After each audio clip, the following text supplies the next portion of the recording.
Have a nice day to all of you. Welcome to my YouTube channel Quick Learning. Please like, share and subscribe my channel. Friends, आज का जो हमारा topic है वो है Anglo Norman period. सो Anglo Norman period जो है 1066 AD से लेकर 1550 AD तक रहा। आगे हमने इसको मिडल इंग्लिश पीरियड भी बोलते हैं। इसको हमने 3 पार्ट्स में डिवाइड कर दिया। आप कॉपी पेन लेकर बैठें ताकि आप इन सब को नोट कर सकें। सो फ्रेंड्स, जो था हमने मिडल इंग्लिश पीरियड को आगे 3 पार्ट्स में डिवाइड किया। Before Chaucer, age of Chaucer, age of revival. So इसको मिडल इंग्लिश पीरियड और एंग्लो नॉर्मन पीरियड भी बोला जाता है। सो फ्रेंड्स, हमने देखा, अब हमने करना है कि इसको एंग्लो नॉर्मन पीरियड क्यों बोला जाता है। सो विलियम कॉनक्योर थे जो वो ड्यूक ऑफ नॉर्मांडी थे। Normandy is place located in France. So Normandy किसी प्लेस का नाम है। तो किंग जो ड्यूक है विलियम द कॉनक्योर, उसने ही डिफीटेड द किंग हैरोल्ड था जो वो किंग था किसका, इंग्लैंड का। तो इन दोनों के बीच में द बैटल ऑफ हेस्टिंग्स हुई और इसमें हैरोल्ड हार गया। सो इंग्लैंड पर अब किसका रूल हो गया, कॉनक्योर का। सो कॉनक्योर ने कब रूल किया, 1066 AD पर।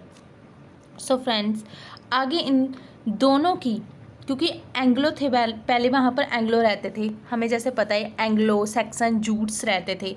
तो अब उनकी और इन फ्रेंच की लैंग्वेज दोनों की लैंग्वेज को, एंग्लो और फ्रेंच की लैंग्वेज दोनों को मिलाकर क्या बना, मिडल इंग्लिश लैंग्वेज।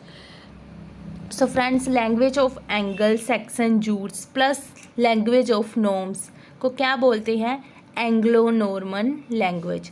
सो आपको जैसे पता चल ही गया, नॉर्मांडी से बना नॉर्म। सो इस पीरियड का नाम है एंग्लो नॉर्मन पीरियड और इनकी लैंग्वेज का Anglo Norman language. So battle of Hastings थी, वो एक सेंटर पॉइंट थी। उसके बाद पहले क्या था, एंग्लो सैक्सन पीरियड, और उसके बाद क्या था, एंग्लो नॉर्मन पीरियड। सो हमने देखा बैटल ऑफ हेस्टिंग है जो एक सेंटर पॉइंट है, इस before Anglo Saxon, after Anglo Norman period. So friends, आगे हमने करना है कि लैंग्वेज डेवलपमेंट। सो हमने देखा इंग्लैंड और फ्रांस दोनों की लैंग्वेज मिल गई। सो हमने जैसे मैंने पहले बताया कि रीजन ऑफ इंग्लिश वर्ड्स की, अब हम ज़्यादा देखते हैं कि हमारी जो अब तक इंग्लिश चल रही है उसमें ज़्यादातर वर्ड्स फ्रेंच और लैटिन के हैं, क्योंकि फ्रेंच और लैटिन का इंग्लिश पर इफ़ेक्ट बहुत ज़्यादा रहा। इसलिए जैसे अब हम देखते हैं कि जो लैंग्वेज है इंग्लिश, उसमें फ्रेंच के 29% वर्ड्स हैं और लैटिन के भी 29% वर्ड्स हैं। सो इसलिए हम, और बाकी लैंग्वेज के 6%। सो इस जो चार्ट में आपको शो हो रहा होगा। सो मिडल इंग्लिश लैंग्वेज है जो अब की लैंग्वेज है, उस पर ज़्यादा इफेक्ट किसका है, लैटिन और फ्रेंच का। सो आगे है हमारी लैंग्वेज डेवलपमेंट, और अब नेक्स्ट हमने करनी है कल्चरल डेवलपमेंट। सो जो पोप को मानते थे, क्रूसिडियस थे जो ग्रुप था जो क्रिश्चियनिटी को मानते थे। क्रिश्चियनिटी मीन्स वो पोप को मानते थे, वो यूरोपियन पीपल थे। वो सारी जो सारी ईस्टर्न कंट्रीज़ थी उनको क्रिश्चियनिटी में चेंज करना चाहते थे। सो इसलिए वो गए वहाँ पर। जो वो यूरोपियन पीपल थे वो अपने साथ बहुत सारी रोमन और वो लेकर गए, रोमन टेक्स्ट थे उनके पास, और वो लैटिन टेक्स्ट थी, ग्रीक टेक्स्ट थे उनके पास, वो पढ़ा करते थे, क्योंकि उन्होंने क्रिश्चियनिटी स्प्रेड करनी थी, sermon देने थे, अपने प्रीच करना था लोगों को बुक्स के थ्रू। सो जब वो वहाँ से ईस्टर्न कंट्री से वापस यूरोप आ गए, वहाँ पर स्प्रेड करके क्रिश्चियनिटी, तो वो जो बुक्स थी वो वहाँ रह गई। तो जो वहाँ क्लर्जी मैन थे, सबसे पहले उन्होंने उस बुक्स को पढ़ना शुरू किया, फिर उसके बाद धीरे धीरे एजुकेशन का स्प्रेड होना शुरू हो गई, तो फिर और नॉर्मल लोगों ने भी बुक्स को पढ़ना शुरू कर दिया। So this way education comes out from the church, आम लोगों तक पहुंचने लगी अब एजुकेशन।